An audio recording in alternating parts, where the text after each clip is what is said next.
from 8 to 10. So everybody's welcome. It's for everybody, the whole family. Bring the kids. Don't worry if they're going to get bored. We used to get dragged a lot of places. We got bored too. It's okay. We turned out all right. So come every Saturday here, every morning, 8 to 10. We're starting August 4th, and we'll do 2 hours Simran. If we need breaks, we'll take breaks. If you're a beginner, if you've been here a long time, you've been doing it for a long time, that's okay. We'll all start together in one spot. So I wanted to talk a little bit about what Gurbani says about how our mind plays in this game. So in Gurbani it says, Mere Prabh Sache ek khel racha. It says this place is a game. There's a play here, and we have a part to play in this game. So where's young Gurmukh Baljeevan Singh? He sang a very nice Shabad. He said that in the Shabad it said that now is our chance to meet God. So the game that we play is we have to ask ourselves, are my actions, are my thoughts taking me closer to God or farther? But if we don't understand what the playing board is, if we don't understand who's playing, what the pieces are, we'll never be able to win. So Gurbani is a complete guru, it's a Puran guru, that's why it teaches us the whole thing end to end, where our mind came from, what our mind is here to do, and where the mind is going to go. And what's going to happen if the mind doesn't win, and what happens if the mind wins.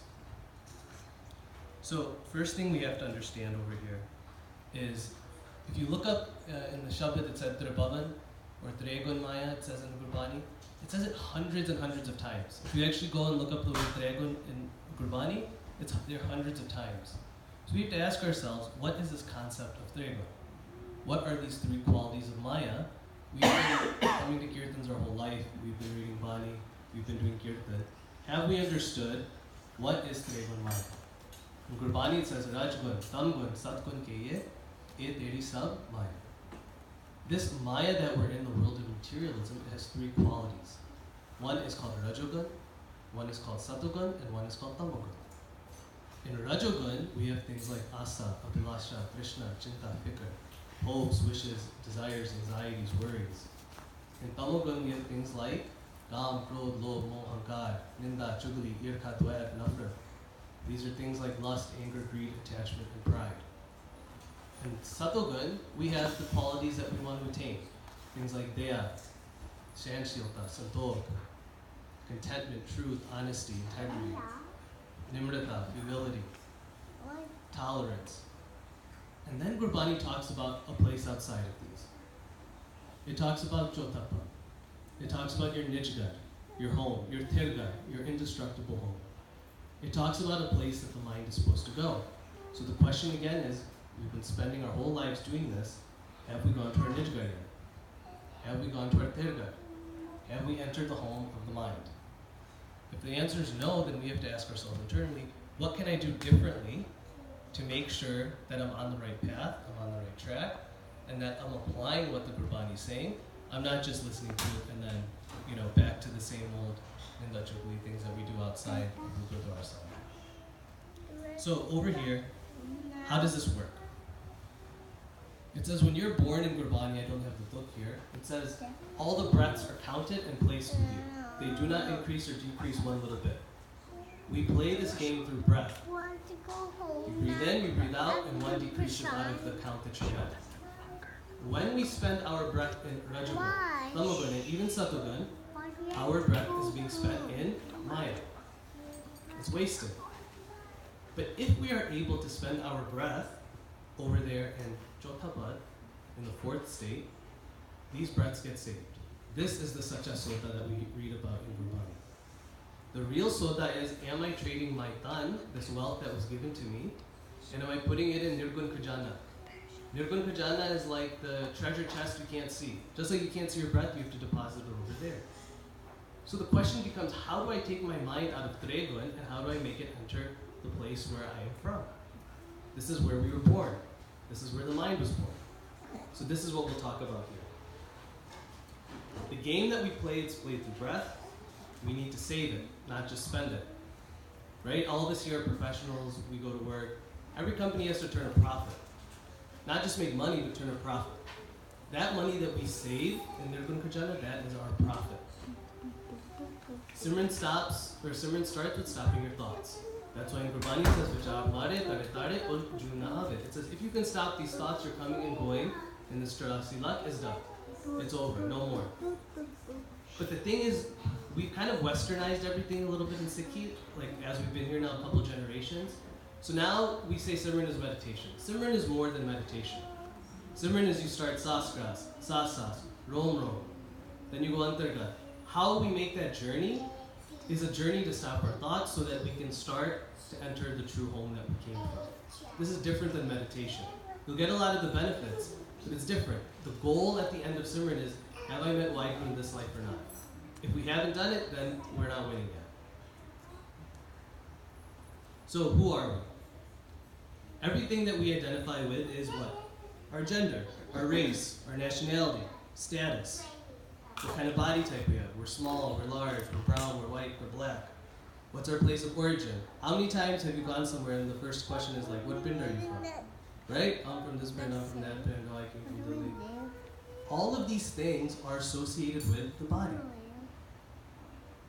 None of these things are actually our true self. We are beyond the body. The mind has no gender. The mind has no color. The mind has no creed. The mind has no age. The mind came straight from Waheguru. So why does it matter where we're from, what our status is, right? We're very, like, kind of in Western culture again.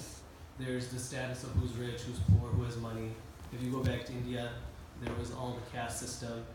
Right now, even among Sikhs, we have our own little caste system that we use, right? The language that we use to differentiate, oh, you're from here, you're from there. All of this stuff is false. The mind is a child of God.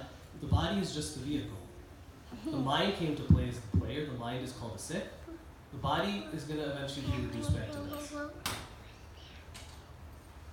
So, Gurbani tells us about three things as part of this game. It says there's a mind, there's a body, and there's a soul. So again, kind of because of the westernization of Sikhi and the way we use language, we always talk about the soul. The soul is just the Atma. It's just Waheguru sitting inside of you. It's there to watch how you play the game. It's like a beacon calling you home 24 hours a day. It is the mind that is the Kadari, the player. The mind is the one that plays. The mind is the one that's given the breath. The mind is the one that spends it. So if we are going to be successful, we have to understand it's not about the soul. The soul is calling the soul. It's about how does the mind spend its breath. In Rajagun, in Tamagun, in Satagun. Or does it start doing Simran to make sure that it's able to go home? So the mind's job is to play the game. It's a learner. That's why the mind is called a Sikh. It doesn't matter what your color is, your creed, your religion, your nationality, your age. Every mind is a Sikh. Everyone is welcome to the Guru's Darbar. Everyone can come to Guru Granth Sahib because it was meant for the whole world. The body is the vehicle. And when we do Japna, it becomes the temple of Waheguru. And the soul is there to call the mind home. So sometimes Gurbani, you're like, oh, there's a contradiction. It says, Mantu Jot Sarupe Apna Mool Pachan. Then on the other hand, it says, Sakat Lobi E Manmura, Gurmukh Naam Chape Manrura. It says, mind, you are the jewel. It says, you are the embodiment of Waheguru. It says, find your mool, your root. It says, understand what you really are.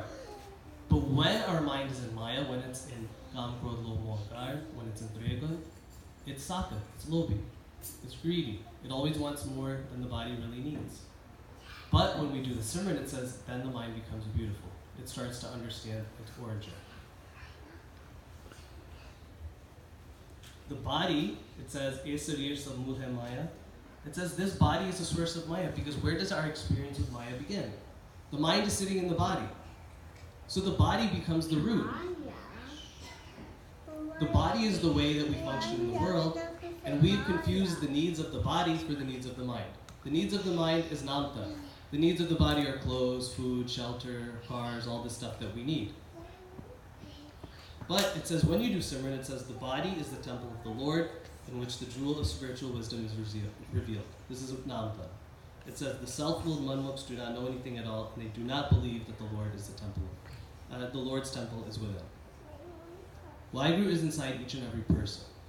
We just have to do Simran to find it, and we have to not confuse our identity and our purpose with the body when it was really for the mind. So it says, within your innermost self, you do not recognize God, and you compromise yourself for the sake of Maya. It is the mind's job to do Simran and find the Atma from within. If we look for Waheguru in materialism, in the material world, we're not going to find it. there's only one place left to go. You can't fly anywhere and find Waheguru. You can't pay somebody any money. You can't bribe someone. You have to do the hard work, the mehnat, the japna. It takes a lot of effort.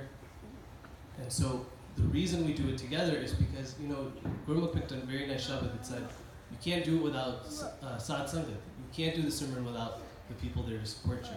It's very hard to do it by yourself. So that's why we come together like this, so that we can remind one another, because in Gurbani it says, Masta Kobe Likhya Har Simran Prani. It says it's written on your forehead that you were supposed to do Simran with every breath. Who reminds you? Sangat reminds you. You come to the Guru and people remind you, say, oh yeah, there is a real purpose here. It wasn't just to go to work, just to have kids, just to buy a house, all these things that we have to do. There was a real meaning why you came in this world, so let's do it together. That's why Sangat is so powerful. That's why Guru Granth Sahib Ji is a Purna Guru. I always tell the kids, my binti is, whatever you do in life, never leave Guru Granth Sahib, because you'll never go wrong. So, it says, Jo saas karaste aaye mera har har, so gursit Guru Marbana. It says, those people who do saas kras simran, when we were doing Wah Guru, it says those people become pleasing to God. That is when you can call yourself gursit. So, when we do the Simran, you close your eyes, you listen to the sound of your voice, you try to take the mind inside. That's why it says, so, every Saturday, 8 to 10, we'll do Simran over here. There's my phone number, I'll leave it up on the screen. And so, anyone can come, bring the whole family, don't be embarrassed. I'm going to unlock the door every Saturday morning. Just come in, we have a room, we'll do Simran over there. If it's too late, we'll adjust the time. But I try not to make it too early for people with little kids. So please come, GIM, and everybody thank you for coming for the Kirtan. Waheguru Ji Ka Khalsa, Waheguru Ji Ki Fateh.